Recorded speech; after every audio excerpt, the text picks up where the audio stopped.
hari ini masih secara online ya, karena kebetulan saya masih agak kurang enak badan, jadi tidak bisa ke kampus. Ya, jadi hari ini kita akan membahas tentang scoring dan term weighting.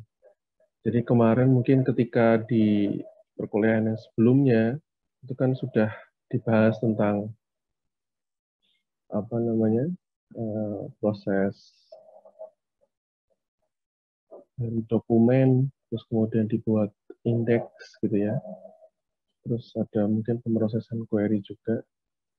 Nah, di bagian ini itu terkait dengan pemberian skor dari hasil query yang nanti dikembalikan seperti itu. Jadi kalau misalkan kalau sebagai contoh kita menggunakan search engine, itu dari hasil yang sudah kita terima gitu ya, kita memasukkan sebuah query atau sebuah kata yang ingin kita cari, terus kemudian nanti dia itu kita dijalankan gitu ya, terus nanti keluar hasilnya itu kan kalau di web itu kan dokumennya sangat banyak sekali. Nanti itu akan dipilih berdasarkan tingkat relevansi atau skor relevansi dari sebuah dokumen tersebut. Harapannya nanti dokumen yang relevan itu akan muncul di posisi yang paling atas gitu ya, sehingga dapat membantu pengguna ketika nanti akan memilih dokumen yang diinginkan seperti itu. Jadi posisinya itu di antara searching dan perankingan. Jadi nanti perhitungan skor itu digunakan untuk memberikan ranking terhadap hasil dari temu kembali informasi seperti itu.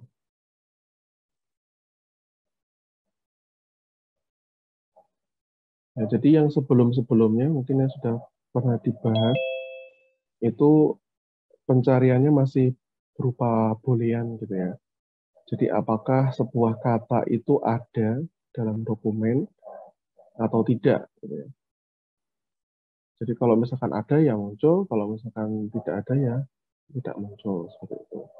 Jadi hanya berdasarkan keberadaan kata di dalam query dengan keberadaan kata di dalam dokumen seperti itu.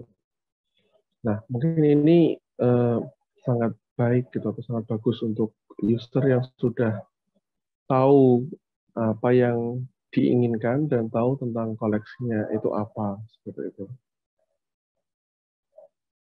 Begitu juga untuk aplikasi karena akan lebih mudah untuk aplikasinya ketika melakukan pencarian.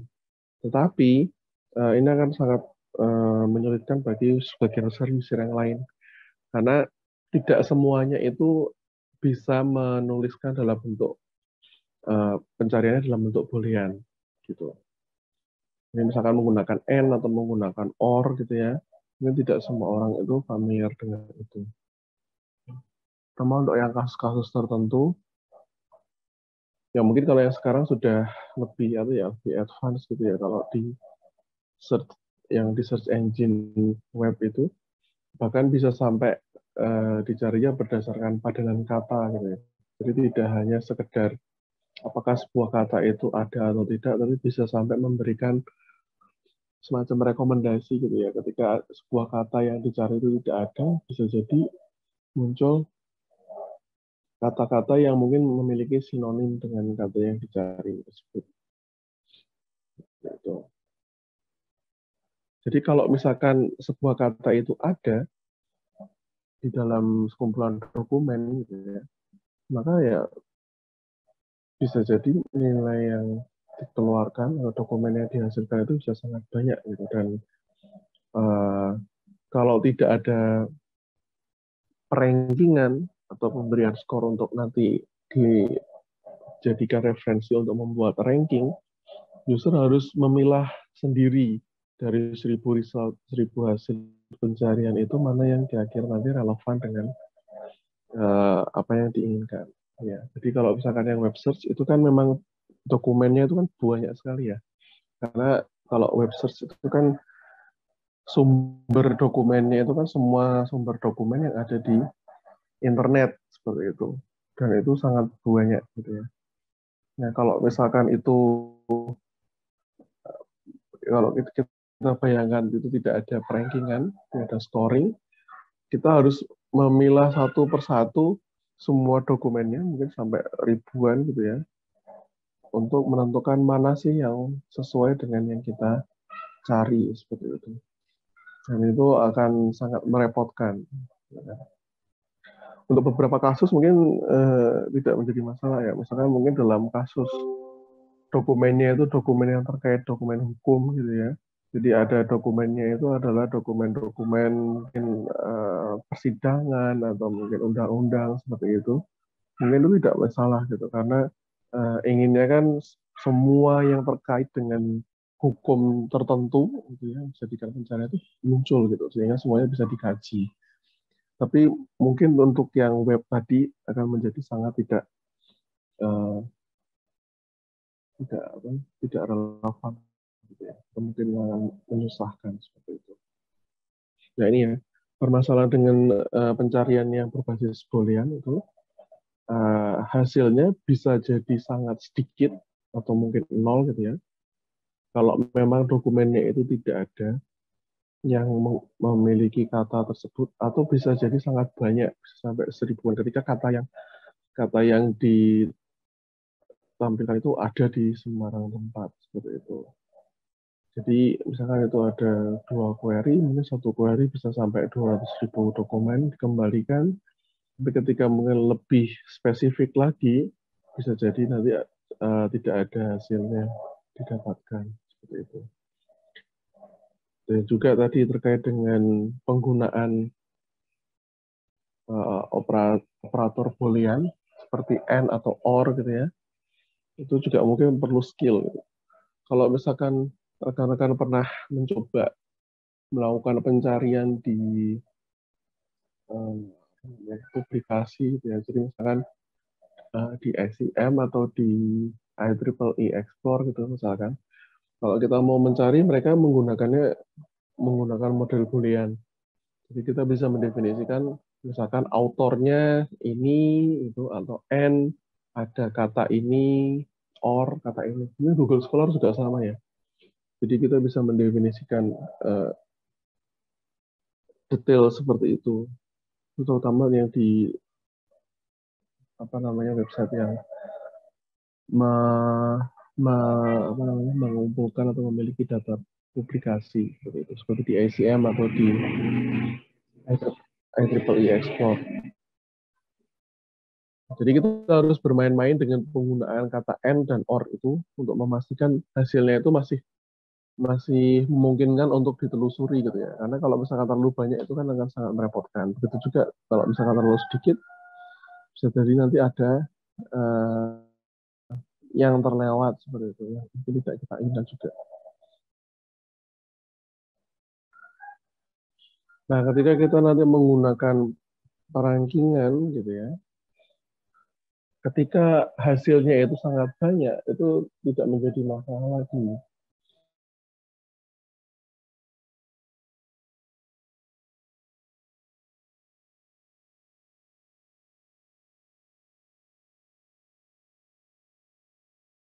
Seperti itu.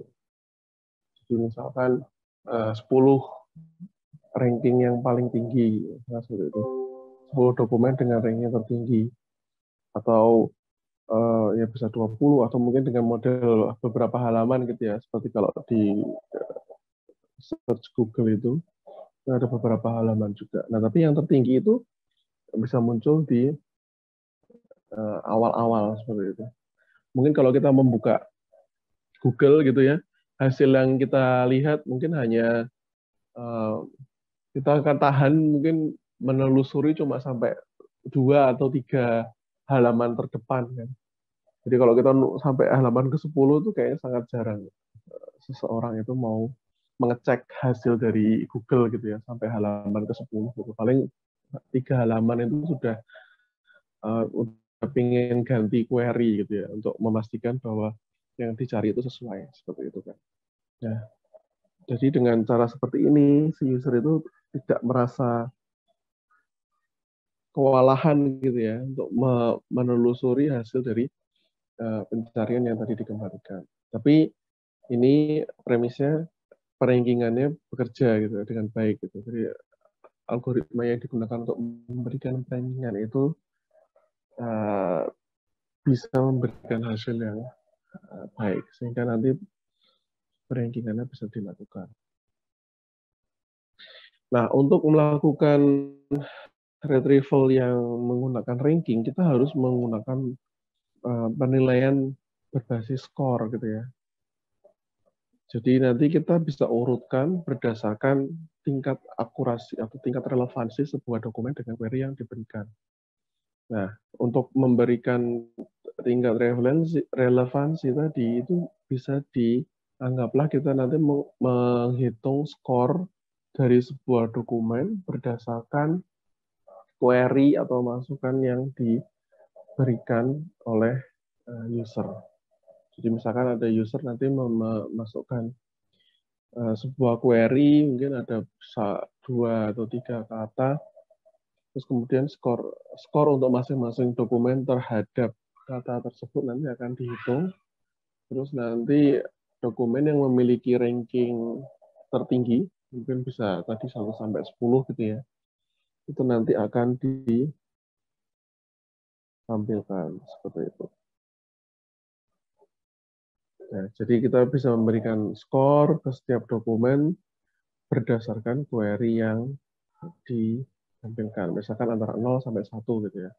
Jadi 1 itu sangat relevan, terus nanti 0 itu sangat tidak relevan seperti itu. Nah, ini yang tadi dinyatakan sebagai apakah sebuah dokumen dari sebuah query yang dimasukkan di situ match gitu ya. Tingkat relevansinya seperti apa.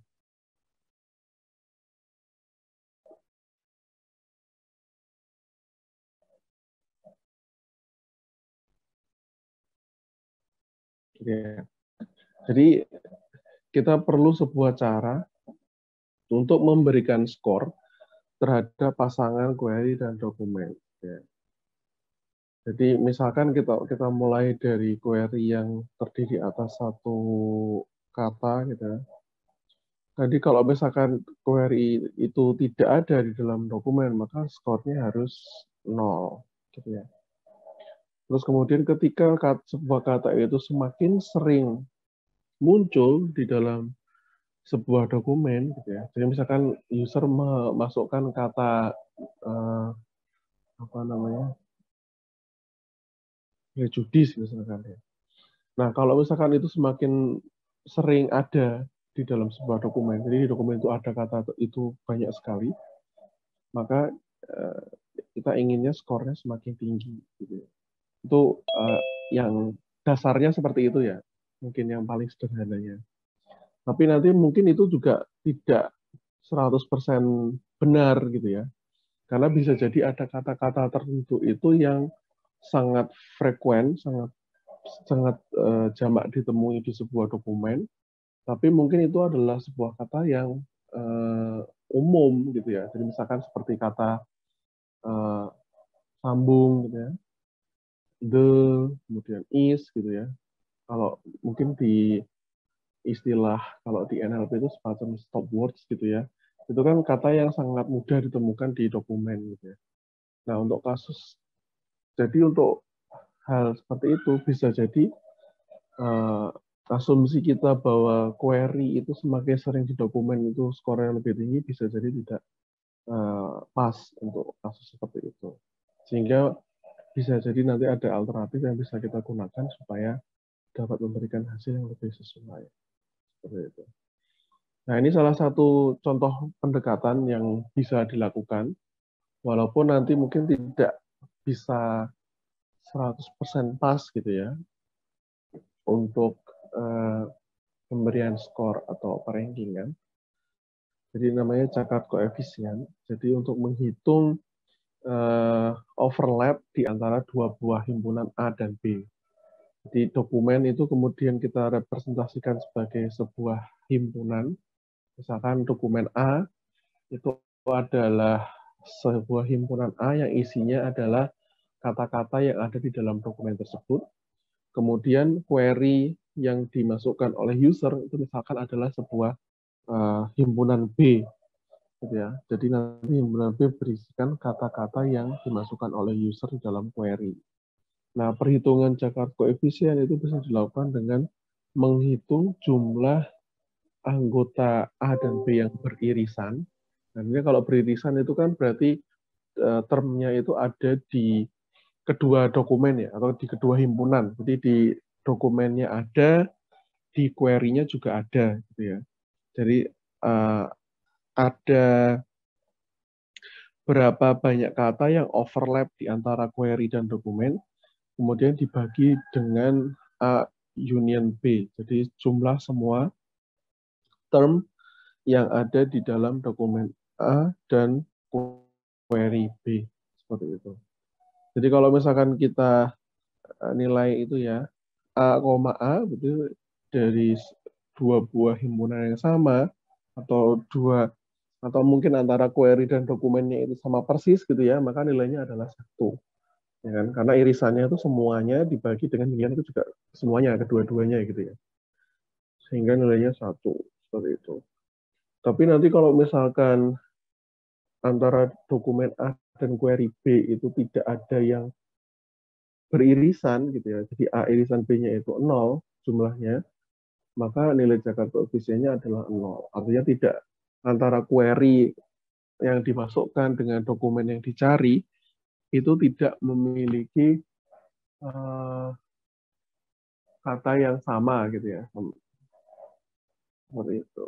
Nah, kalau misalkan masih ada satu atau beberapa kata yang sama di antara dua dokumen itu, maka nilainya akan berada di antara nilai 0 sampai dengan 1. Itu ya, itu kurang lebih cara kerja dari Jakarta koefisien ini. Nah, sebagai contoh seperti ini. Kita memiliki query gitu ya, namanya Ides of March. Kemudian ada dua buah dokumen yang berisikan Caesar died in March dan The Long March. Nah, kira-kira Jakarta koefisien untuk query dan dokumen 1 dan query untuk dokumen 2 berapa kira-kira?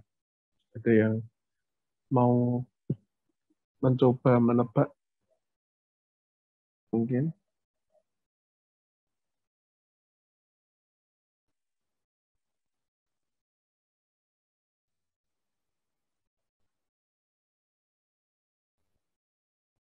Jadi di query-nya itu kan ada 3 kata ya. Ada Ides of March, terus kemudian misalkan yang di dokumen 1 itu ada 4 kata, Caesar died in March. Nah, berarti irisan antara query dan dokumen 1 ada berapa jumlahnya?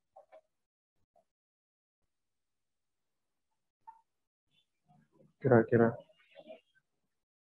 ada 1 ya, sama-sama yang di March itu ya. Jadi kan term yang ada di keduanya itu adalah March.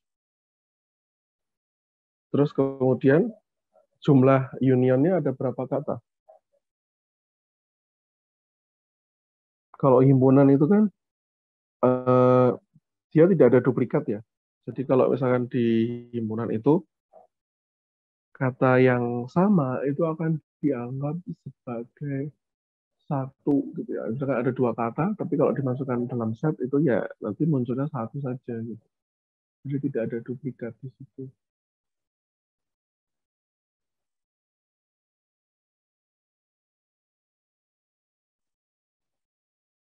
Berarti unionnya ada satu, dua, tiga yang di query ya. Ace of March 3, kemudian ada Caesar died in, itu ada 3 juga gitu ya. Berarti antara query dan dokumen 1, Jakarta koefisiennya adalah 1 dibagi 6 ya, gitu ya. Terus untuk yang dokumen 2, yang irisannya itu juga sama, March ya, itu 1, kemudian unionnya 3 ditambah 2, berarti 5 ya. Jadi yang query dengan dokumen 1 itu 1/6, Kemudian query dan dokumen 2 itu 1/5. 1/6 sama 1/5 mana yang lebih tinggi skornya?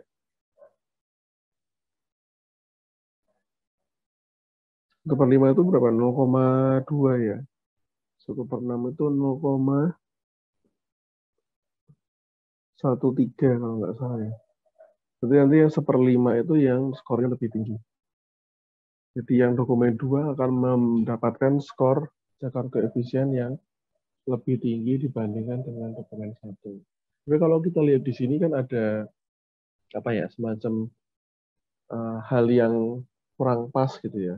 Artinya ketika dokumennya itu uh, lebih pendek gitu ya, itu skornya akan lebih tinggi karena ada faktor union tadi ya. Ada faktor union tadi yang menyebabkan perhitungan skornya itu sangat tergantung dengan panjang dari dokumen yang ada seperti itu atau jumlah term dalam sebuah dokumen. Terus kemudian isu yang lain ya tidak mempertimbangkan term frekuensi. Jadi seberapa banyak sebuah term itu ada di dalam sebuah dokumen. Karena dia direpresentasikan sebagai himpunan, maka ketika ada duplikasi dari sebuah term ya, atau term frekuensi, dia tidak diikutkan atau diabaikan. Yang penting termnya itu ada seperti itu.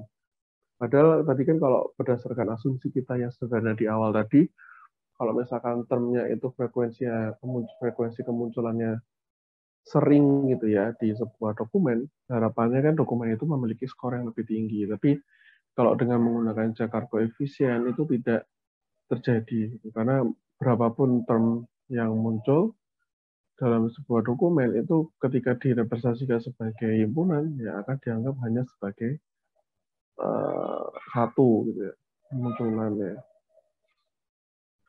Kemudian selain itu juga untuk term yang sangat jarang dalam sebuah koleksi kan bisa jadi dia itu lebih informatif daripada yang sangat sering gitu ya. Nah, di Jakarta juga tidak mempertimbangkan informasi ini. Jadi sebagai contoh misalkan ketika ada sebuah dokumen gitu ya, bisa jadi kan nanti ada term yang sangat sering sekali muncul. Gitu. Misalkan uh, kalau yang tipikal sering muncul ya sama seperti tadi ya stop words tadi ya, misalkan the, is gitu, are gitu. Tapi itu mungkin tidak maknanya tidak terlalu tidak terlalu dalam gitu ya. Karena itu kan hanya kata ganti, cuma kemunculannya saja yang banyak. Sementara bisa jadi untuk dokumen pada bidang keilmuan tertentu, kata itu sangat spesifik gitu ya. Ada sebuah kata yang mungkin sangat spesifik ke bidang keilmuan tertentu dan itu memberikan informasi yang lebih banyak. Misalkan ada sebuah kata-kata, kalau misalkan mungkin di biologi mungkin ada spesies hewan tertentu, ketika spesies itu muncul di sebuah dokumen namanya, maka ya ketika melakukan pencarian ya kalau itu ada yang memiliki skor yang lebih tinggi gitu dibanding dengan kalau ada kata lain yang sangat frekuensinya sangat besar tapi tidak memiliki arti gitu, yang signifikan. Seperti itu. Terus kemudian yang ketiga tadi ya terkait dengan panjang tadi ya. Ketika kita menggunakan cakar koefisien, panjang itu berpengaruh gitu. Ketika ada perhitungan jumlah elemen yang menjadi union tadi ya. Sehingga kita perlu melakukan sesuatu untuk menormalisasi dari panjang dari sebuah dokumen. Nah, mungkin ini sudah pernah dibahas ya. Kita membuat binary term document. Nah, ini salah satu pendekatan yang lain. Ya. Jadi kita tinggalkan yang cakar koefisien tadi, terus Kita coba buat sebuah matriks gitu yang berisikan pemetaan antara sebuah term dan sebuah dokumen. Nah, di sini kita menggunakan yang biner dulu. Kalau biner itu berarti hanya antara ada atau tidak. Jadi misalkan Anthony, kata Anthony yang di sisi kiri ke bawah itu termnya gitu ya. Anthony butuh Caesar, Calpurnia, Cleopatra, Mercy, dan Worcester itu adalah term gitu ya. Kemudian yang di sisi kolom yang lain itu adalah misalkan judul bukunya gitu ya, atau judul dokumennya. Ada Anthony Cleopatra, Julius Caesar, Tempest, Hamlet, Othello, dan Macbeth. Jadi di sini yang ditampilkan kata Anthony gitu ya, ada di dokumen Anthony Cleopatra dan Julius Caesar dan Macbeth seperti itu. Ya. Jadi nanti sebuah dokumen itu direpresentasikan dalam sebuah vektor yang bernilai 0 atau 1 tergantung dari keberadaan sebuah term di dokumen tersebut. Kalau misalkan dokumennya ada kata itu berarti nilainya 1, kalau tidak ada ya 0. Nah ini kemudian bisa kita kembangkan dengan menyertakan jumlah kemunculan kata tersebut di dalam dokumen. Ya. Tadi kan kita diskusinya ketika sebuah term itu muncul sangat sering gitu ya dalam sebuah dokumen ya mungkin seharusnya si dokumen ini nanti memiliki skor yang tinggi gitu ya. Jadi ada efek pengali dari jumlah kemunculan kata tersebut gitu. Misalkan di situ Anthony itu muncul 157 kali dibandingkan dibandingkan dengan di Julius Caesar. Nah, ketika nanti mencari termnya, gitu ya, ketika user mencari term Anthony, ya harapannya munculnya urutannya itu ya Caesar dulu gitu ya, karena Caesar itu memiliki Caesar itu dimiliki Anthony dan Cleopatra atau muncul di situ sebanyak 232 kali gitu. Setelah itu baru mungkin Anthony gitu ya. Jadi sorry ya. Jadi misalkan kita si user itu mengisikan Anthony gitu ya, maka munculnya rankingnya itu Anthony itu yang pertama, Julius Caesar itu yang kedua gitu ya. Karena Anthony itu muncul di Anthony Cleopatra lebih banyak daripada muncul di Julius Caesar seperti itu. Itu yang paling sederhananya gitu ya. Nah, di sini kita sudah representasikan sekarang dokumennya itu tidak sebagai binary tadi ya ada atau tidak ada, tapi kita pertimbangkan jumlah dari term itu muncul di kata tersebut seperti itu. Nah, model seperti ini itu disebut sebagai model back of words. Jadi ada sebuah kantong yang kantongnya itu isinya adalah kata-kata gitu ya. Jadi di sini yang representasi vektor ini tidak memperhatikan urutan dari kemunculan kata di dalam sebuah dokumen. Jadi huruf ini atau kata ini itu muncul setelah huruf ini atau kata ini gitu ya. Itu tidak dipertimbangkan. Pokoknya ya ada gitu, jumlahnya berapa gitu saja. Jadi seperti kita punya kantong yang berisikan kata-kata yang ada di dokumen seperti itu. Jadi kalau misalkan kita punya dua kata yang apa namanya urutannya berbeda, tapi sebenarnya katanya sama ya dianggap vektornya itu bentuknya sama. Gitu. Jadi John lebih cepat daripada Mary atau Mary lebih cepat daripada John itu dianggapnya sebagai vektor yang sama karena tidak mempertimbangkan urutan kemunculan dari sebuah kata terhadap kata yang lain gitu ya. Nah, jadi ini kita masih bahas yang model yang sederhana dulu nanti ya, yang back of words.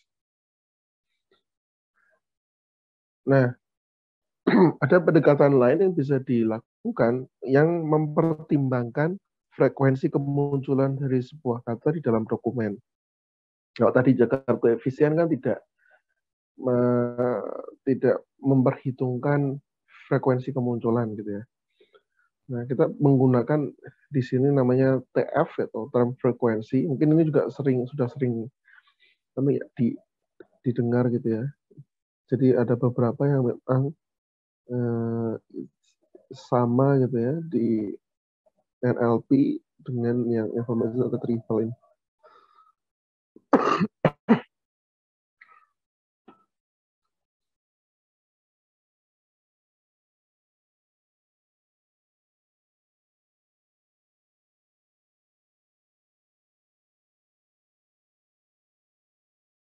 Ya.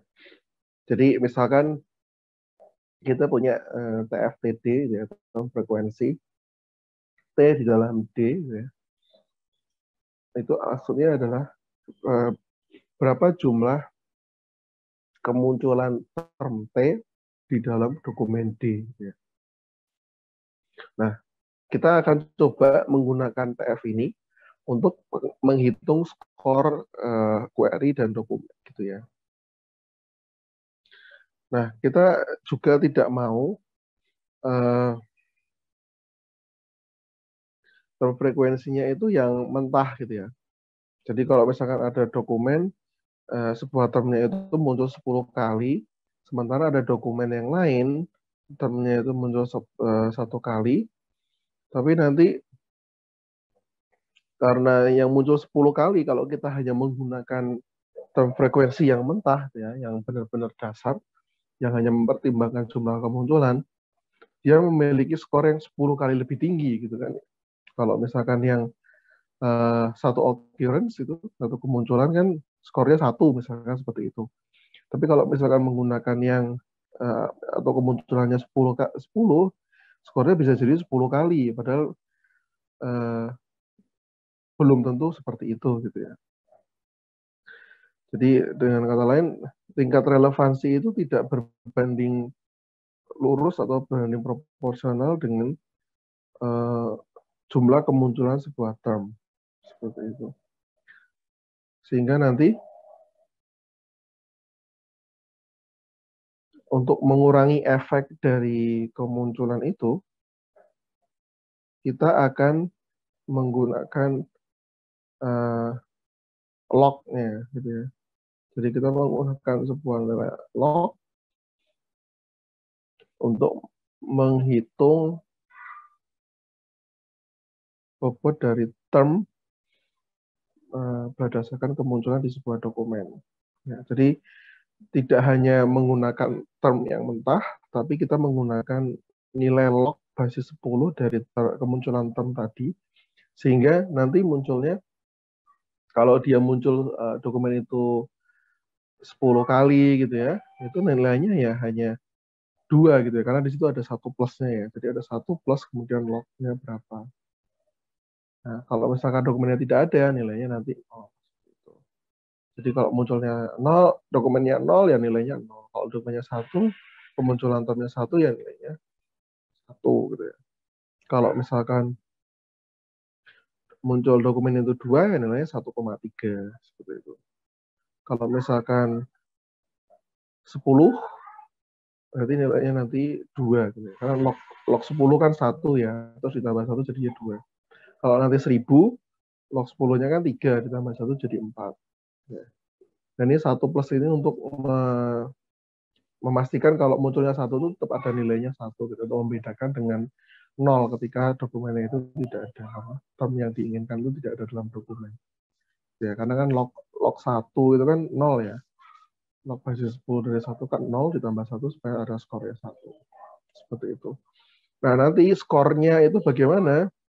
Nanti dari query dan dokumen itu dibandingkan ada irisannya itu berapa apa saja gitu. Jadi misalkan di query ada beberapa term, di dokumen juga ada beberapa term, cari irisannya. Kemudian yang irisan itu dihitung nilai log frekuensinya. Gitu ya. Jadi kalau dilihat di situ kan skornya sama dengan sigma T elemen dari Q intersection D gitu ya. Jadi Q itu query-nya, D itu dokumennya, term yang beririsan itu apa saja. Nanti term yang beririsan itu nanti dihitung lognya terus kemudian dijumlahkan. Seperti itu. Nah, ketika nanti tidak ada irisannya ya berarti nilai total skornya itu adalah 0 seperti itu. Ya, itu salah satu cara untuk perhitungan berdasarkan tadi frekuensi kemunculan di sebuah term dalam dokumen. Gitu. Nah, sampai sini ada yang mau ditanyakan dulu? Mungkin.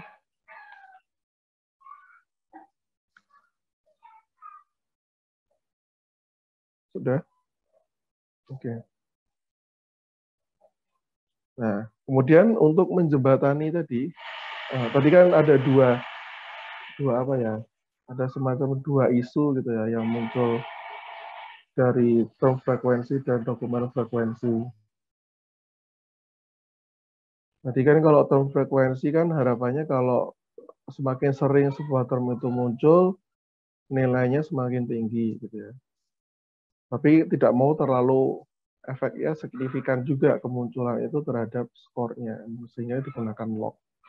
Nah, di sini untuk menjembatani yang kedua, yaitu ketika ada sebuah term yang apa namanya dia itu jarang, itu kita anggap term yang jarang itu adalah term yang sangat relevan atau sangat sangat berharga, sehingga kita harapannya term itu kalau ketemu gitu ya kan kalau kita melakukan query kan bisa saja term yang sangat langka ini dibalut dengan term lain gitu yang mungkin munculannya lebih sering gitu. Tapi ketika term ini muncul, efek-efek kemunculan yang lain itu, kata yang lain itu kan bisa mempengaruhi skor gitu ya. Jangan-jangan nanti ketika skor yang tinggi, ketika kita hanya mempertimbangkan term frekuensi, padahal sebuah term itu sangat jarang gitu ya di dalam dokumen, itu yang penting gitu ya, itu tertutupi dengan term-term lain yang sifatnya itu sangat sering muncul gitu ya. Padahal kita ingin justru term yang jarang ini itu memberikan skor yang lebih tinggi dibandingkan term-term yang sangat frequent gitu ya.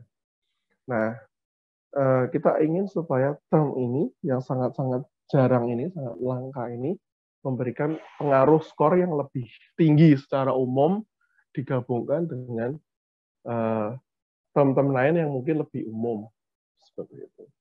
Jadi inginnya bobotnya itu lebih tinggi. Misalkan itu ada contohnya term itu adalah arachnocentric misalkan. Nah, ketika ada user memasukkan arachnocentric gitu ya, mungkin itu tidak semua dokumen ada kata itu gitu ya.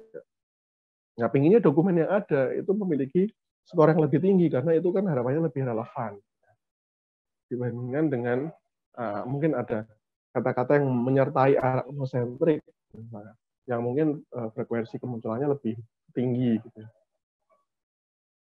Nah, di sini kita menggunakan frequent terms ini gitu ya untuk memberikan bobot yang lebih tinggi gitu ya. Nah, di sini pendekatan yang dilakukan adalah dokumen frekuensi.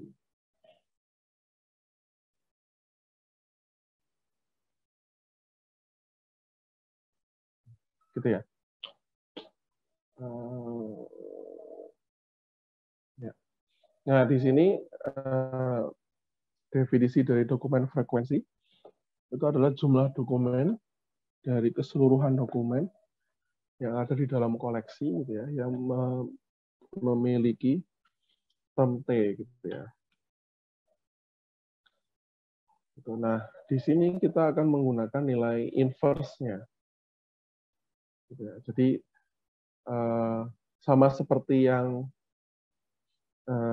tadi gitu ya. Jadi semua dokumen nanti dibagi dengan dokumen yang memiliki term T. Gitu. Nah, kemudian kita inginnya juga nanti kan supaya efeknya itu juga tidak terlalu banyak, kita juga tetap gunakan log gitu ya untuk memberikan skor yang lebih pas gitu ya.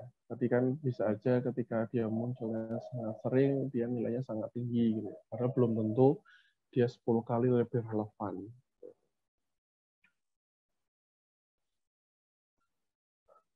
Gitu ya. Di situ jumlah dokumennya sama gitu ya. Tapi nanti dokumen frekuensinya itu dipengaruhi dari keberadaan sebuah kata tadi muncul di dokumen tersebut. Gitu. Jadi kalau dokumen yang muncul itu banyak, gitu ya. Jadi kalau term itu ada di banyak dokumen, berarti nilai N per DFT-nya besar atau kecil kira-kira?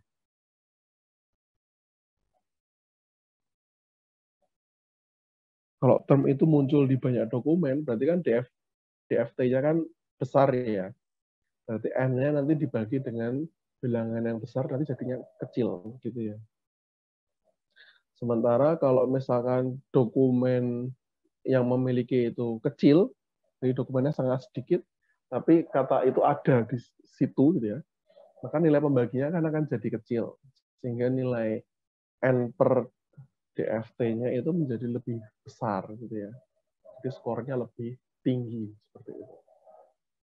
Itu apa istilahnya ya? Cara kerjanya seperti itu ya.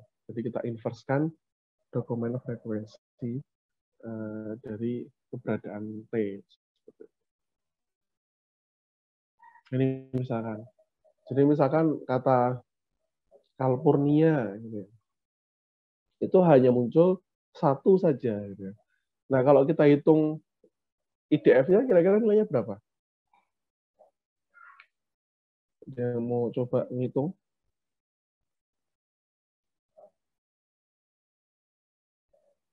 Bisa ditulis di chat box. Jadi kan 1 juta dibagi 1 gitu ya. Berapa itu? 1 juta. Jadi misalkan jumlah dokumennya itu ada 1 juta dalam koleksi, kemudian si kata California ini itu hanya muncul satu di satu dokumen saja. Berarti 1 juta dibagi 1 ya, 1 juta, log 10-nya itu 6. Jadi skornya itu 6. Sementara untuk yang the, itu kan sangat sering muncul ya, karena dia kan masuknya stop word. Itu muncul di 1 juta. Jadi semua dokumen itu ada kata itu. Sehingga nanti nilainya 1 juta dibagi 1 juta. Berarti nilainya nanti 1 gitu ya. Log 10-nya 0. Jadi skornya sangat rendah. Seperti itu. Itu ya. Itu cara kerjanya seperti itu.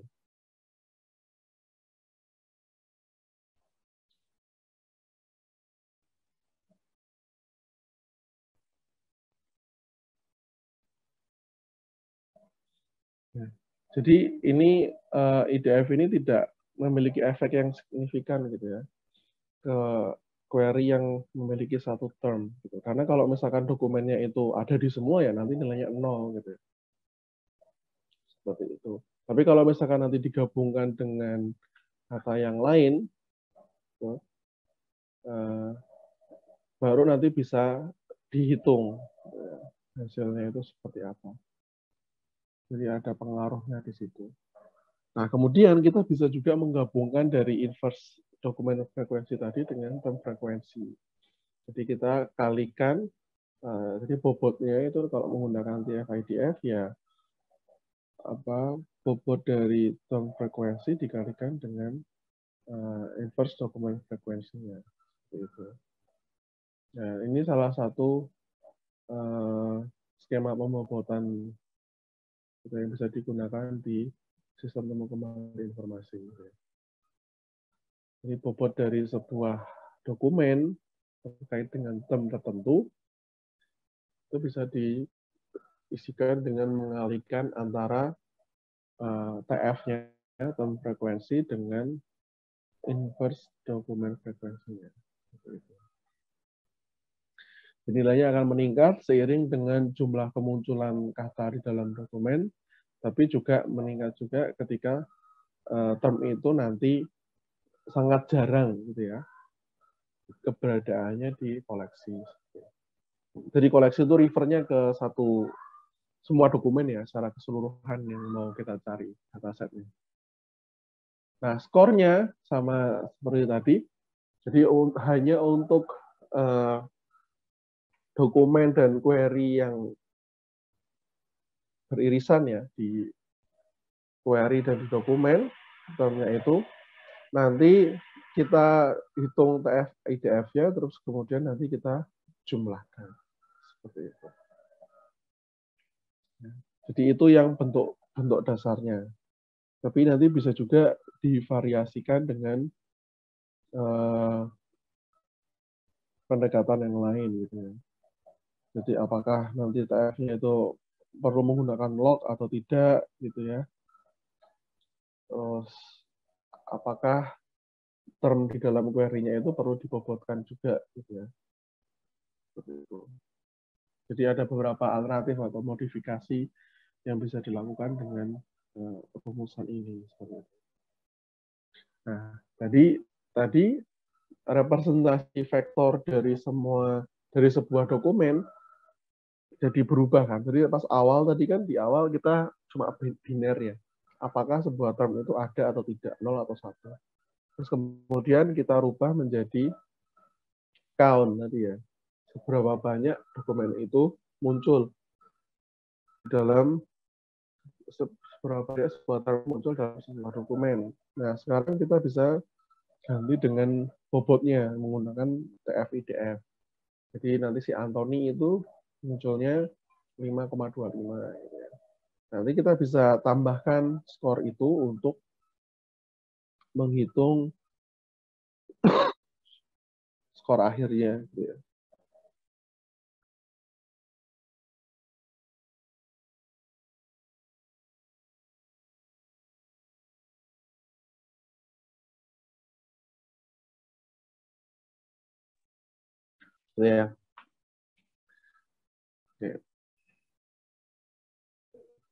Jadi kalau misalkan nanti ada query-nya Anthony Brutus gitu ya. Berarti skor si Anthony dan Cleopatra itu 525 ditambah 121. Skor si Julius Caesar itu 318 ditambah 61 gitu. Jadi malah skornya lebih tinggi Julius Caesar dibandingkan dengan Anthony Cleopatra.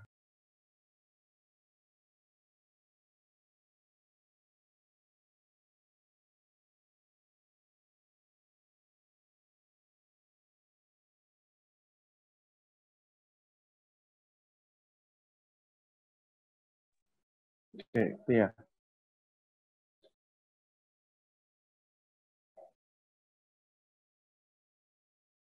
Ini ada yang mau ditanyakan sampai di sini?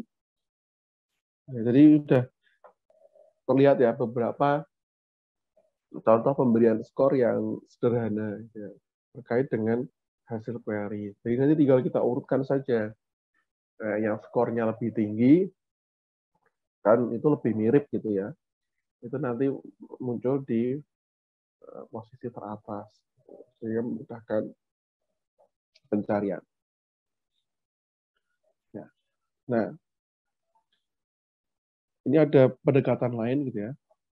Jadi kita bisa anggap sebuah dokumen itu adalah sebuah vektor dari kata-katanya, kata-kata yang ada di dalam dokumen tersebut. Ya.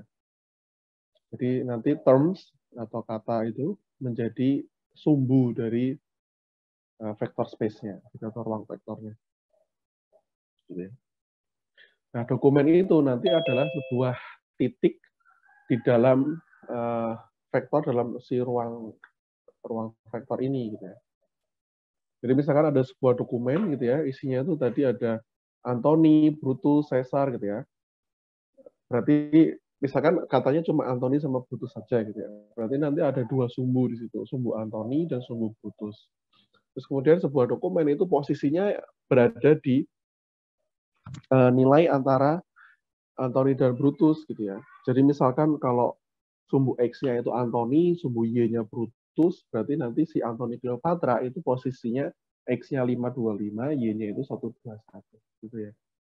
Jadi kalau kita mendefinisikan dokumen itu sebagai ruang vektor, jadi bentuknya seperti itu. Nah, ini nanti akan menjadi ruang vektor yang dimensinya sangat tinggi gitu ya. Apalagi ketika nanti web search engine itu katanya kan sangat banyak sekali gitu ya. Sehingga dimensinya akan menjadi sangat besar. Tapi sangat sparse gitu karena sebagian besar entry-nya nanti zero karena mungkin ada satu kata yang hanya dimiliki oleh dokumen-dokumen tertentu saja. Ya. Nah, dengan pendekatan yang ini kita coba representasikan query-nya itu sebagai vektor juga gitu ya. Jadi ketika kita nanti punya ruang vektor tadi yang memiliki sumbunya itu adalah term ya, query-nya nanti juga akan direpresentasikan sebagai sumbu di ruang vektor yang sama. Ya. Nah, kemudian nanti kita akan ukur jaraknya dari si dokumen ini dengan query-nya di dalam ruang vektor ini. Jadi proximity itu di sini menunjukkan similaritas dari vektornya. Seperti itu. Jadi harapannya nanti kalau posisi di ruang vektornya itu sangat dekat, dia itu nanti akan lebih relevan ya, dibandingkan dengan dokumen yang posisi di ruang vektornya itu sangat jauh gitu ya. Ini contohnya misalkan. Jadi misalkan di situ ada dua kata gitu ya untuk mempermudah ilustrasinya. Ya. Jadi kalau termnya ada banyak ya nanti ruang sumbunya akan banyak sekali ya tergantung dari jumlah katanya gitu ya. Jadi misalkan ini katanya dua, gossip dan jealous misalkan. Nah si dokumen satu itu kalau kita lihat dia nilai dari jealousnya itu kecil, tapi nilai gosipnya tinggi gitu ya. Karena dia lebih cenderung ke arah sumbu gosipnya kan. Ya. Jadi kalau dilihat sumbu Y-nya itu tinggi tapi sumbu X-nya kecil gitu kan. Kemudian dokumen 2 itu sama-sama tinggi ya antara jealous dan gosipnya. Terus yang dokumen 3 itu lebih banyak jealousnya daripada gosipnya. Nah, ketika nanti kita punya query Q, kita inginnya menghitung seberapa relevan antara query dengan dokumen. Jadi representasinya nanti jaraknya itu seberapa jauh antara si query dengan dokumen di dalam ruang vektor tadi. Kalau yang tadi menggunakan TF IDF itu kan hanya menghitung skor terus kemudian nanti dijumlahkan gitu itu ya. Nah, di sini mengukur relevansinya itu mempertimbangkan term dan dokumen, term dalam dokumen dan query itu dalam sebuah ruang vektor. Nah, salah satu pendekatan yang mungkin bisa dilakukan itu dengan menggunakan Euclidean distance. Jadi nanti menghitung jarak dari posisi masing-masing vektor gitu ya, menggunakan kuadrat dan diakarkan gitu ya. Tapi ini tidak cocok untuk kasus ini karena kalau kita menggunakan Euclidean distance, ketika panjang dari vektornya itu berbeda, nilainya akan jauh berbeda. Gitu ya. Jadi di sini kalau kita lihat dari sisi keberadaannya gitu ya, seharusnya kan si D2 itu lebih dekat dengan query-nya gitu ya. Tapi di sini nilainya jadi jauh gitu karena D2-nya posisinya ada di jauh sini gitu ya. Karena jumlahnya sangat banyak gitu ya. Sehingga jaraknya sangat jauh. Jadi mungkin kalau dihitung jarak menggunakan Euclidean distance itu lebih dekat D1 dan D3 dibandingkan dengan D2. Padahal kita inginnya seharusnya ya D2-nya itu lebih dekat dengan Q dibandingkan dengan D1 atau D3. Jadi di sini kalau kita menggunakan Euclidean distance, jarak atau panjang dari masing-masing vektor itu berpengaruh. Sehingga dalam kasus ini Euclidean distance itu tidak cocok. kurang cocok gitu. Nah, sehingga untuk merepresentasikan kemiripan dari dokumen dan query, kita tidak menggunakan jarak, tapi menggunakan sudut, gitu ya. Jadi misalkan kalau kita punya sebuah dokumen D, terus kemudian kita duplikat, kemudian kita taruh isinya di dokumen yang sama, kemudian kita namakan misalkan dokumen D aksen gitu ya, maka secara semantik keberadaan termnya itu mereka kontennya sama gitu ya, cuma nilainya akan menjadi 2 kali gitu ya kalau kita hitung dengan Euclidean distance, karena keberadaan sebuah termnya di aksen itu 2 kali dari keberadaan term di D. Tadi kan kita copy paste terus tambahkan di dokumen yang sama tadi kan di D aksen itu.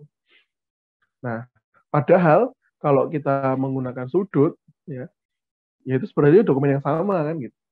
Sehingga kalau kita menggunakan sudut nanti ya sudutnya itu 0. Jadi itu benar-benar sangat similar. Jadi untuk mengukur dengan menggunakan pendekatan yang ini dengan menggunakan vektor kita bisa menggunakan sudut gitu. Membandingkan sudut antara atau jarak sudut dari si query dengan dokumen gitu ya. Nah, nanti yang bisa kita gunakan itu adalah menggunakan kosinus gitu ya. Jadi kan kalau sudutnya itu besar, berarti kan dokumennya itu relevansinya kecil gitu ya. Jadi kalau sudut dari dua buah dokumen seperti yang tadi di sini, itu antara Q dan D1 itu kan sudutnya cukup besar. Berarti D1 itu sebenarnya tidak terlalu relevan dengan query-nya. Tapi yang D2 itu sudutnya kecil dengan Q. Artinya D2 itu relevansinya lebih tinggi gitu ya. Jadi kita nanti bisa ranking, berarti kalau berdasarkan sudut, kita inginnya sudutnya itu yang paling kecil gitu ya, yang rankingnya paling tinggi. Kemudian kalau kita menggunakan kosinus ya, kalau kosinus itu kan nilainya decreasing ya, kalau dilihat di apa grafik ya, ya. Kalau yang dari 0 sampai 180, tadi kan kalau subuh X dan subuh Y itu kan berapa tuh maksimal 90 ya. Nah, kalau itu kan berarti kalau sudutnya kecil, kosinusnya tinggi kan gitu ya. Jadi kita ingin kalau kosinusnya tinggi itu berarti relevansinya itu tinggi seperti itu. Gitu ya. Nah, kemudian kita juga bisa melakukan normalisasi dari panjang vektornya. Ya. Nah, ini bisa dilakukan dengan menghitung kuadrat dari length masing-masing vektor, dikuadratkan, dijumlah, kemudian diakar. Gitu. Ini kita sebut sebagai L2. Terus nanti si vektor ini kita bagi dengan nilai normalisasi L2 tadi. Seperti itu. Jadi setelah nanti dilakukan length normalisasi, normalisasi panjang dari vektor, maka nilai vektornya itu akan menjadi sangat menjadi identik ya. Kayak misalkan yang tadi D dan D aksen, kalau yang tadi kita lakukan sebelumnya tadi, maka setelah nilai normalization nanti nilainya akan sama ya, vektornya. Nah, perhitungan cosine sinergia seperti ini. Jadi kita hitung sigma I dari 1 sampai V, semua vektor dokumennya, query dikalikan dengan D-nya. Jadi Q1 itu adalah TFI DFW dari term I, kemudian D-nya itu adalah TFI DFW dari term I di dokumen. Gitu ya. Jadi sama-sama menggunakan TFI DF, tapi dikalikan antara query dengan dokumennya, terus kemudian di sum. Dibagi dengan query kuadrat dikalikan dengan D kuadrat di akar gitu ya. Itu cosine similarity-nya. Gitu ya. Jadi nanti kalau nilai cosine similarity-nya tinggi, nanti dia lebih sangat relevan gitu ya.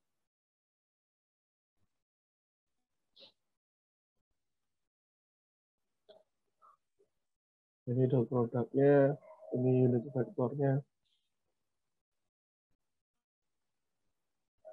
Nah, kalau sudah dinormalisasi, maka kita hanya perlu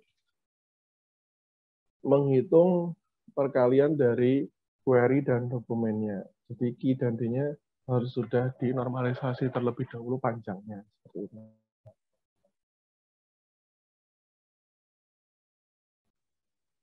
Itu ya. Nah, ini ilustrasinya tadi ya. Jadi kita nanti menghitung yang dicari sudutnya ini ya. Nah, ketika nanti sudah dinormalisasi, panjangnya itu nanti jadi sama semua gitu ya. Jadi dalam satu range, tidak ada yang sangat jauh gitu ya, karena kemunculan sebuah katanya itu sangat tinggi. Setelah ternormalisasi, range-nya nanti sama, terus nanti kita tinggal mengukur perbedaan sudutnya itu seberapa jauh. Seperti itu. Nah, nanti ketika kita hitung cosine similarity dari D1, D2, dan D3 terhadap Q, ya harapannya nanti nilai yang terbesar itu ada pada dokumen 2. Seperti itu.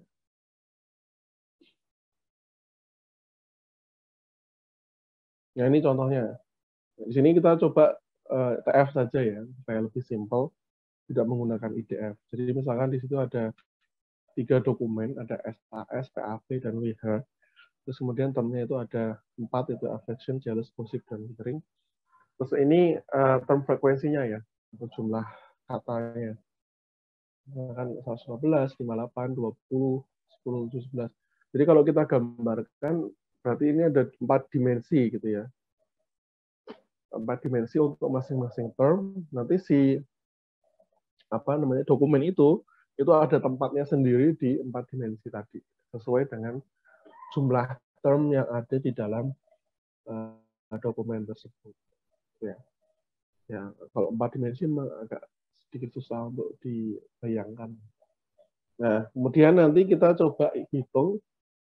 Di sini kita hanya log frekuensi saja ya, log term frekuensi. Jadi kalau di sini kan 115 itu, kalau log 10-nya itu 2,06 gitu ya, terus tambah 1 jadi 3,06. Terus yang jealous itu kan 10, log 10-nya kan berarti 1 ditambah 1 jadinya 2 gitu ya. Kemudian gossip itu log log 2 gitu, bagi 10 itu 0,3 ditambah 1 jadi 1,3 gitu ya. Terus terusnya. Jadi ini hanya yang perhitungan term frekuensi saja. Terus nanti kita normalisasi panjangnya. Jadi di situ tadi ya kita kuadratkan dan jumlahkan ya. Ini 3,06 kuadrat ditambah 2 kuadrat ditambah 1,3 kuadrat, kemudian diakar, terus kemudian nanti 3,06 dibagi dengan hasil akar tadi, gitu ya. Ketemunya 0,789, seperti itu. Terus kemudian yang sama yang jealous juga 2 dibagi dengan akar penjumlahan kuadrat tadi yang sudah diakar, gitu ya, 0,515, seperti itu. Nah, nanti ketika kita ingin menghitung cosine similarity, kalau ini belum dengan query ya. Cosine similarity antara dokumen itu bisa dengan mengalihkan yang sudah ternormalisasi tadi. Jadi 0,789 dikali 0,832 untuk kata affection ditambah 0,515 tambah 0,555 di PAP gitu ya. Hasilnya 0,94.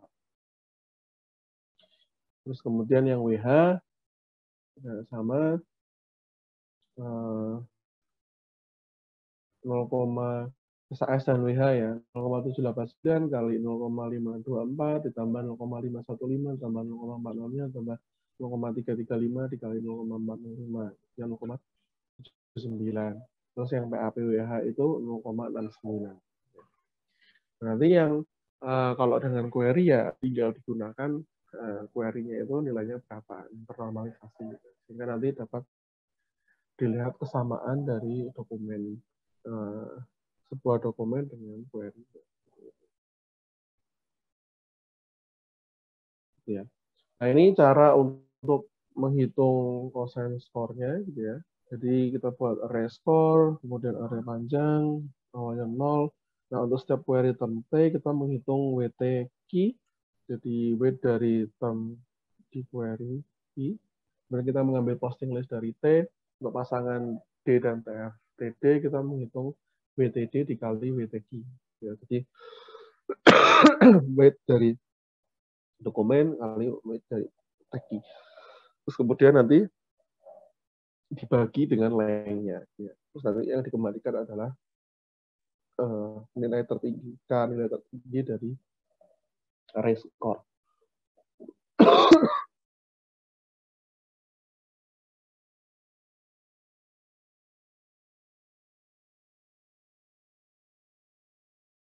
Gitu ya.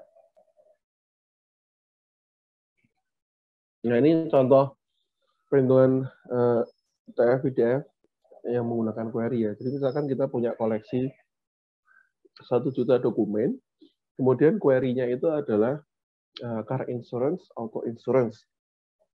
Sementara query-nya itu adalah base car insurance. Nah, di sini kita list termnya, terus kemudian di query-nya, dari si query ya tinggal diberi score ya, atau frekuensinya itu di query itu seperti apa. Jadi 111 ya untuk yang base car insurance. Terus kemudian dokumen frekuensinya itu berapa.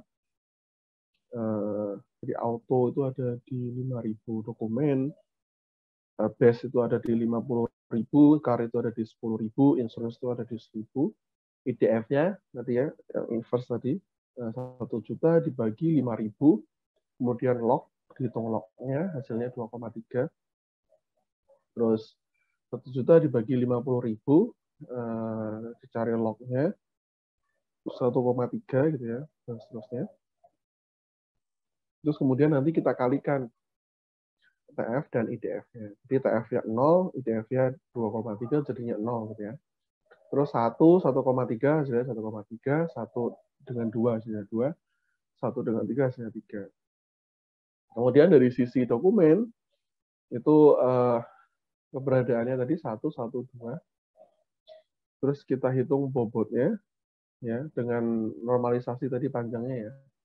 1 tambah 1 tambah 4 kuadrat, 1 tambah 1 tambah 4 ya, 2 kuadrat, terus kemudian diakar, terus nanti dibagi ya, 1 dibagi hasil akar tadi, hasilnya 0,41, terus yang 2 itu 0,82. Nah, kemudian baru dikalikan antara WTQ dan WTD. Jadi 0 kali 0,41 itu 0, 1,3 dengan 0 itu 0, 2 dengan 0,41 itu 0,82, 3 dengan 0,82 itu 246. Nah, hasil akhirnya itu dijumlahkan 0 tambah 0 tambah 0,82 ditambah 246. Sehingga nanti 3,28. Jadi skornya itu seperti itu, 3,28.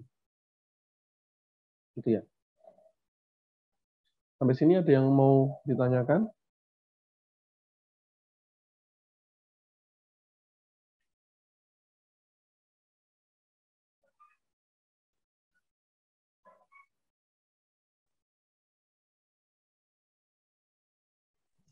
Pak, saya mau bertanya. Ya, silakan. Yang DF itu berarti jumlah dokumen yang sesuai sama termnya ya, Pak? Iya, jadi auto itu ada di 5.000 dokumen. Seperti itu. Jadi ya, Pak, kalau ya gimana? jadi kan ini kan query-nya, jadi kan si user ini kan bakal input query kan, dan Ya. nanti bakal dicek sesuatu dokumen, bukannya itu bakal memperlama hasil pencarian ya Pak?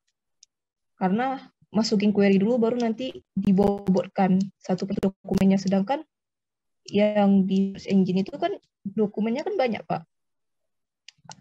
Dapat mempengaruhi nggak sih Pak itu dalam waktu pencariannya? Karena kan menyesuaikan sama query-nya. Atau gimana sih Pak? Saya nggak ngerti juga Pak Ya, belakangnya. jadi kalau yang IDF itu kan sebenarnya bisa dihitung di awal ya. Jadi misalkan kita punya koleksi dokumen, ya kan? nanti ketika kita melakukan sebelum pencarian itu dimulai, gitu ya, di awal, ketika dokumennya itu sudah pasti, kita bisa menghitung dulu nilai DF itu berapa. Untuk masing-masing kita misalkan bisa ekstrak dari kumpulan dokumen yang kita punyai yang mau kita search, itu katanya itu apa saja, gitu ya. Nanti di situ kita bisa hitung dokumen. Jadi yang pertama stepnya mengekstrak semua. Jadi misalkan ternyata dari kumpulan 1 juta dokumen itu termnya ada 4 ini misalkan ya, walaupun nggak mungkin ya, tapi misalkan seperti itu. Nah kita bisa hitung DF itu di awal. Jadi auto itu ternyata ada di 5.000, base itu ada di 50.000, car itu ada di 10.000 ya. Insurance itu ada di 1.000. Itu bisa kita hitung di awal. Sehingga nanti IDF-nya juga bisa kita hitung di awal juga kan. Tinggal di log, jumlah dokumen dibagi log, kemudian dikalikan dengan jumlah dokumen dibagi dengan DF, kemudian dilogkan. Nah itu bisa dihitung di awal. Jadi ketika kita nanti ada query, nilainya ini sudah ada gitu. Nanti kalau misalkan ternyata dokumen itu berubah gitu ya, artinya ada tambahan, ya kita tinggal hitung ulang aja. Seperti itu. Sehingga penghitungannya itu tidak on the fly ketika query dimasukkan, tapi perhitungan ini parameternya itu sudah ada sebelumnya. Sehingga nanti ketika melakukan pencarian ya tinggal mengambil nilai-nilai ini dari mungkin pakai database gitu ya, untuk kemudian dihitung. Jadi tidak penghitungannya ketika ada sebuah query gitu. Nanti kalau ada 10.000 query ya nanti ngitung lagi gitu. Enggak, bisa aja dihitung di awal. Sama seperti apa ya, kemarin yang ada indexing itu ya, dictionary, indexing dan seterusnya kan. Kita kan bangun dictionary dulu kan. Jadi di kumpulan dokumen yang kita punya itu termnya itu apa saja gitu. Terus setelah itu baru kita indexing. Ini juga sama. Kita bisa buat apa namanya? Angkanya kecil.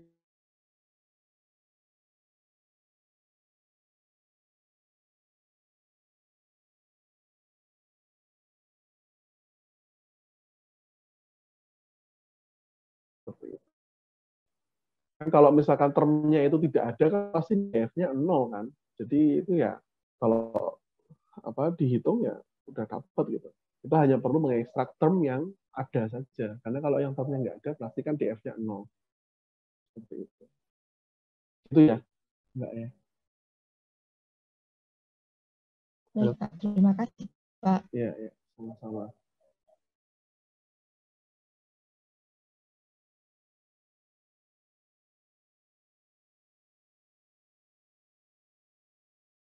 Kan dokumennya bertambah terus, DF-nya juga dihitung terus gitu, Pak. Iya. Tapi kan gimana? Silakan. Bukannya nanti hasilnya itu user satu sama user lain itu bakal beda ya hasil pencariannya, karena Ya. maksudnya Karena apa? Karena kan berdasarkan waktu, misalkan saya dari jam 7 saya cari query BSK Insurance, terus di 1 jam kemudian saya mencari query yang sama, tapi otomatis kan bakal beda ya Pak kan? Iya. Hasil pencariannya. Iya. Karena dilakukan perhitungan DF lagi kan Pak? Iya, bisa jadi memang seperti itu gitu. Tapi kan mungkin kalau dokumennya banyak gitu ya, dan mungkin penambahan dokumennya itu tidak signifikan nambahnya gitu ya. Misalkan 1 juta, tapi mungkin nanti sejam lagi nambahnya cuma 100 atau 1, itu kan tidak terlalu signifikan perubahan nilainya, karena kan tadi kan kita pakainya log ya. Jadi kalau nambah 1.000 itu juga mungkin nambah nilainya cuma 1 gitu. Jadi tidak terlalu signifikan juga efeknya. Tapi ya bisa saja terjadi hasil antara satu user dengan user yang lain itu berbeda. Seperti itu. Apalagi kalau kita, itu ya kalau yang sederhana ya, yang maksudnya yang hanya mempertimbangkan scoringnya ini gitu. Itu ya sangat mungkin terjadi kalau misalkan itu bisa berbeda.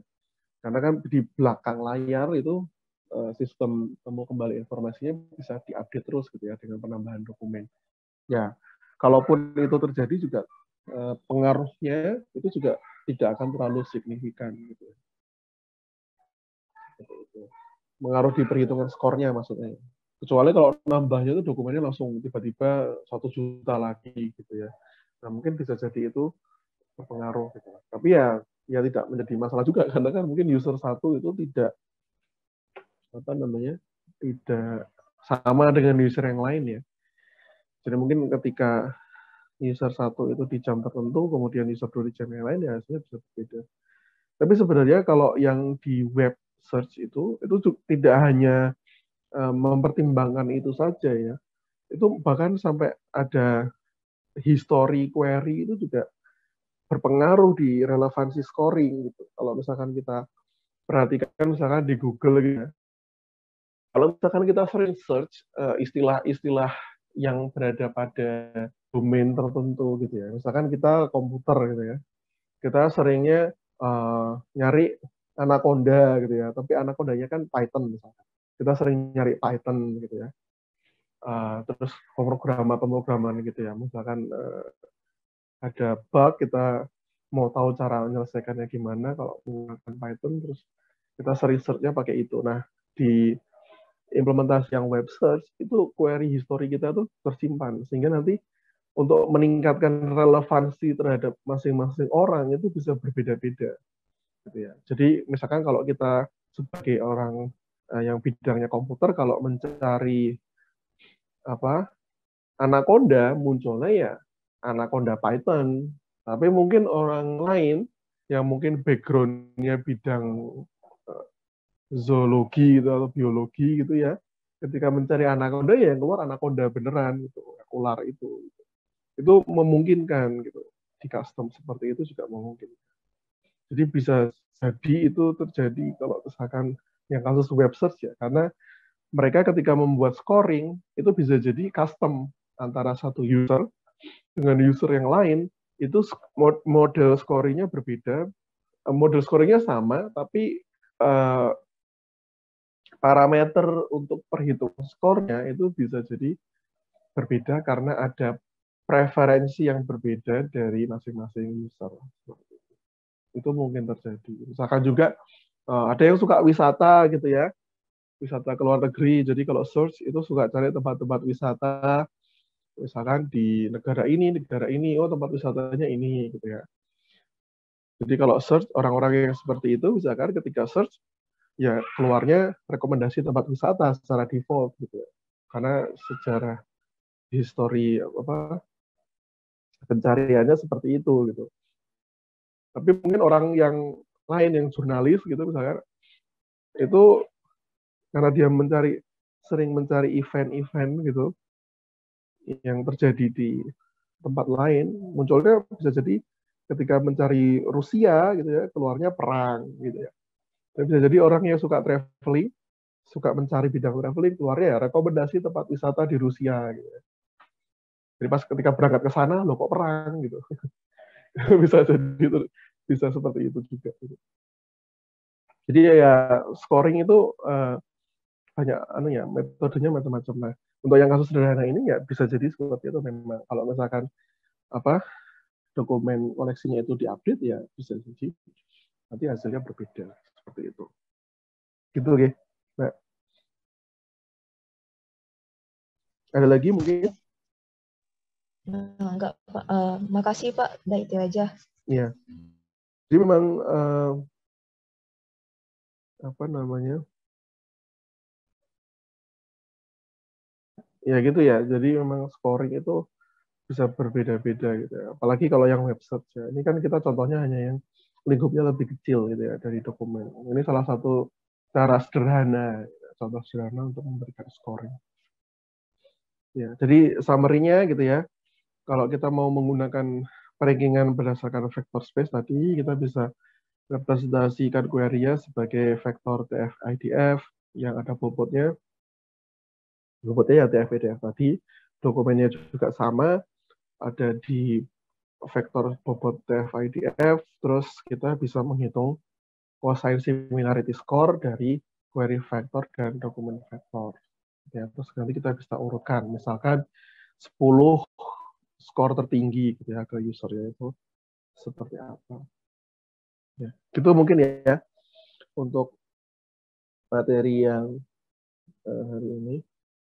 Terus kemudian sepertinya kemarin kan sudah dengan Pak Lukman sudah mulai ya mengembangkan search engine-nya sendiri ya.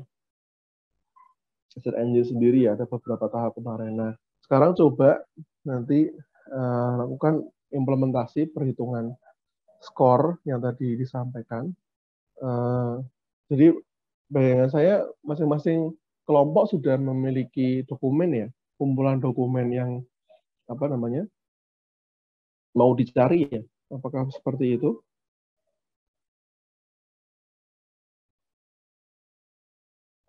Ya, kalaupun belum ada ya nanti mungkin bisa coba membuat dokumen sendiri gitu, beberapa dokumen. Terus kemudian nanti tadi ya stepnya tadi ya coba ekstrak termnya, kemudian hitung dokumen frekuensi dan IDF-nya. Nanti ketika ada query gitu ya, jadi ada inputan untuk query, coba hitung skornya dari dokumen tersebut dan coba diurutkan berdasarkan skor dari masing-masing dokumen seperti itu. Ya, jadi caranya masih sama seperti yang kemarin. Jadi kelompoknya ada berapa orang ya? Ada berapa kelompok ya kemarin itu? Ada yang tahu tidak? Saya belum menghitung lagi sih.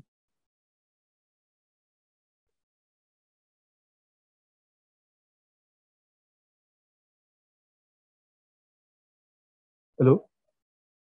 Ada berapa grup ya kemarin ya?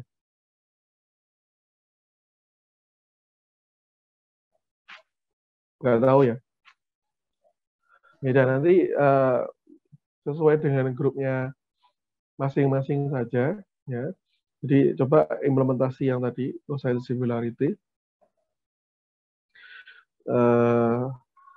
Terserah ya menggunakan bahasa apa saja.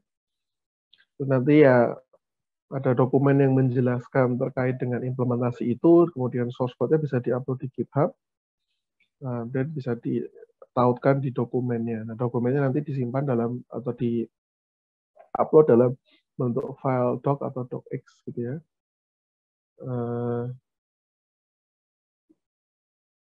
Mungkin yang presentasi nggak usah ya, belum ya. Hanya dokumennya saja. Dokumen untuk yang menjelaskan implementasi dan source code-nya saja. Nah, ini source code-nya diupload di GitHub, terus link-nya disertakan di dalam dokumennya. Gitu ya. Ini sampai di sini ada yang mau ditanyakan?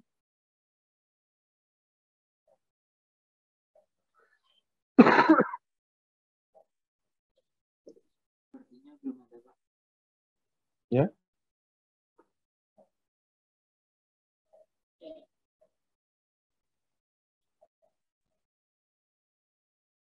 Nah, ya.